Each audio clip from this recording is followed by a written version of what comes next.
Episode की शुरुआत में हमें जैंग को दिखाया जाता है जो वापस से ग्रीनलैंड में आता है।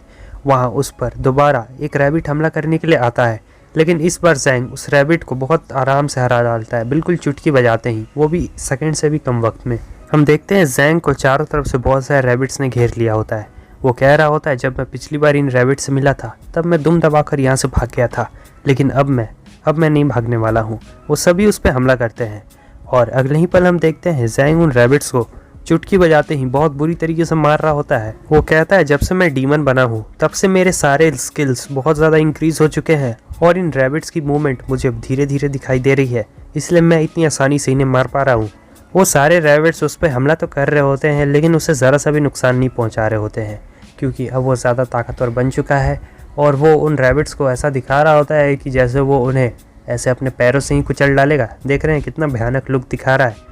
इस लुक से ही वो रैबिट बेचारा बेहोश हो चुका होता है और हमारा हीरो भी इससे लेवल 2 पे पहुंच चुका होता है। वो सोच रहा होता है, लगता है मैं इस दुनिया का सबसे बड़ा डेविल बन चुका हूँ। हुई। वो ऐसा करते जाता है, बार बार करते जाता है। वो ढेर सारे हॉर्न रैबिट्स को मारते जाता है, वो रुकने का नाम ही नहीं ले रहा होता है।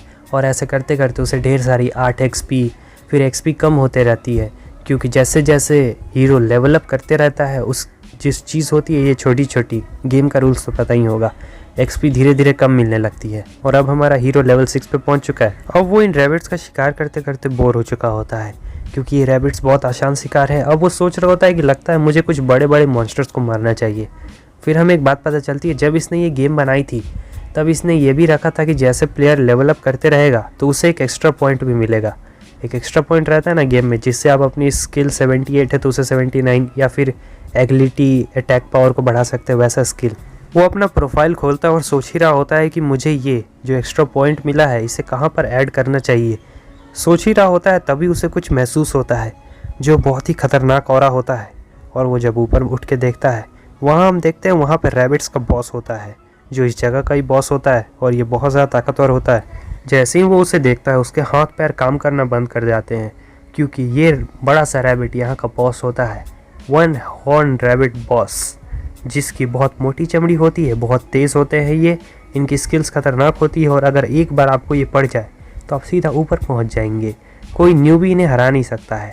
सिर्फ इनसे लड़ने का एक ही तरीका है जो नए लोग होते हैं उनके लिए, कि वो दूर से हमला करें, जैसे जो बो या एरो वो सब इस्तेमाल करते हैं उनके लिए है।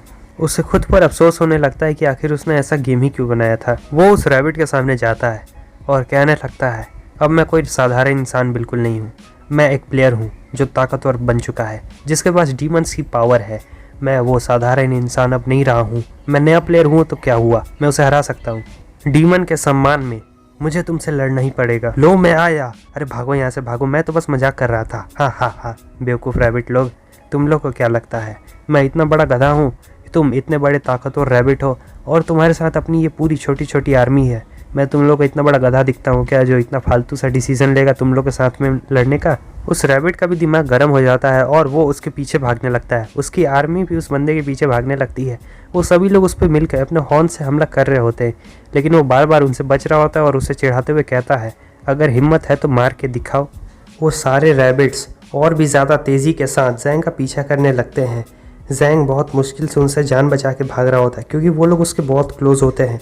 वो चिल्ला कर सभी लोगों से कह रहा होता है कि हट जाओ, यहाँ पे रैबिट्स का बॉस आ रहा है। लेकिन जो लोग इस बात को सुनते हैं वो लोग काफ़ी खुश होते हैं कि चलो अब हम रैबिट्स के बॉस को मारेंगे। लेकिन अगले ही पल हम देखते हैं कि वो लोग भी भागने लगते हैं और वो लोग इसका इल्ज़ाम जैंग पे लगा रहे होते हैं कि ये सब तुम्हारी वजह से हुआ है। जैंग कहता है, मैं चलता हूँ, मेरा बच्चा मेरा इंतज़ार कर रहा है, उसे भूख लगी होगी। सीन चेंज होता है। हम देखते हैं जैंग अपने घर का दरवाज़ा खोलता है, जहाँ पर वो लड़की उसका बहुत देर से इंतज़ार कर रही होती है। जैसे ही जैंग घर के अंदर घुसता है, वो लड़की उसे गले लगाते हुए कहती है, पापा वेलकम बैक, आप वापस आ गए। जैंग उससे पूछता है, आज तुमने दिन भर क्या क्या किया?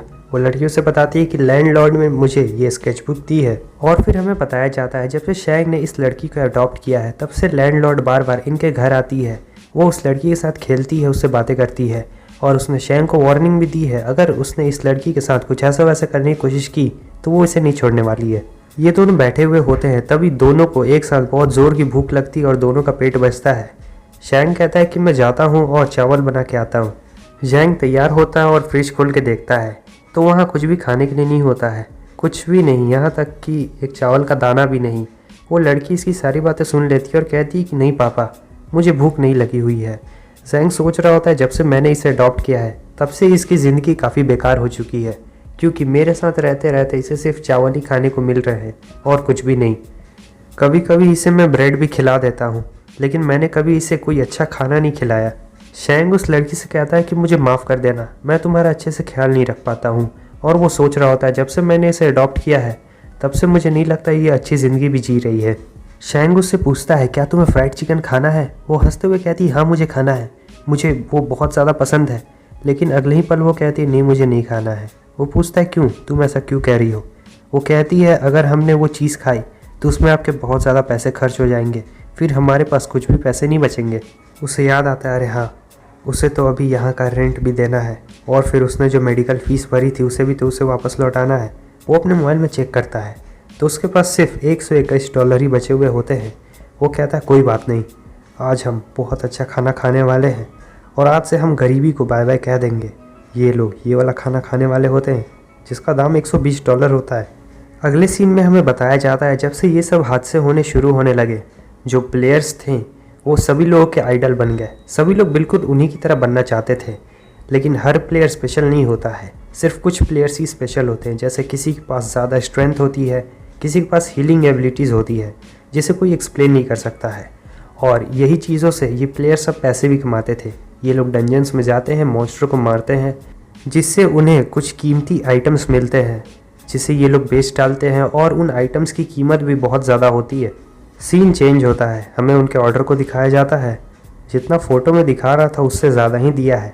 हम लोग की तरफ बिल्कुल उल्टा होता है और फिर वो लोग मज़े से इस खाने को खाते हैं। और अब हम देखते हैं कि वो लड़की सो रही होती है। शैंग न्यूज़ खोलता है और न्यूज़ में भी वही चीज़ आ रही होती है कि कैसे एक बड़े से रैबिट के दल ने बहुत सारे लोगों को खदेड़ दिया, लेकिन किसी की भी जान नहीं गई।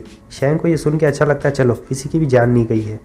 वो इंटरनेट पे कुछ पोस्ट डाल दिया करता था जिससे प्लेयर्स को बहुत ज़्यादा आसानी होती थी सभी चीज़ों को समझने में। लोग उसे भगवान बुलाते थे, लेकिन किसी को भी ये पता नहीं था कि ये नॉर्मल सा बंदा शैंग है जो ये सभी चीज़ें पोस्ट कर रहा है। मगर कभी कभी कुछ ऐसे हादसे भी हो जाते थे जिसे किसी ने सोचा भी नहीं होता है। जैसे 50 लोग एक डंजन में गए लेकिन सिर्फ तुम ही वापस लौटे थे। वो सभी शैंग को अपना भगवान मानते थे। किसी को नाम नहीं पता था शैंग है, लेकिन वो पोस्ट करता सभी को पता था। और ये अभी तक का सबसे बेकार डंजन का हिस्ट्री रहा है, क्योंकि जैसे वो लोग ऊपर जाते हैं नए नए बॉस और ताकतवर लोग आते रहते हैं। और ये सब उस सिस्टम की गलती है, क्योंकि जिस तरह शैंग ने उस सिस्टम को बनाया था वो चेंज हो चुका था। इस भयानक दुनिया में भले तुम्हारे जीतने के चांस 99.9% क्यों ना रहे, लेकिन वो 0.1% तुम एक ना एक बार हार ही जाओगे। और जब तुम हारोगे तब तुम्हारा खेल ख़त्म हो जाएगा। और इसी वजह से शैंग ने अब पोस्ट डालना बंद कर दिया था।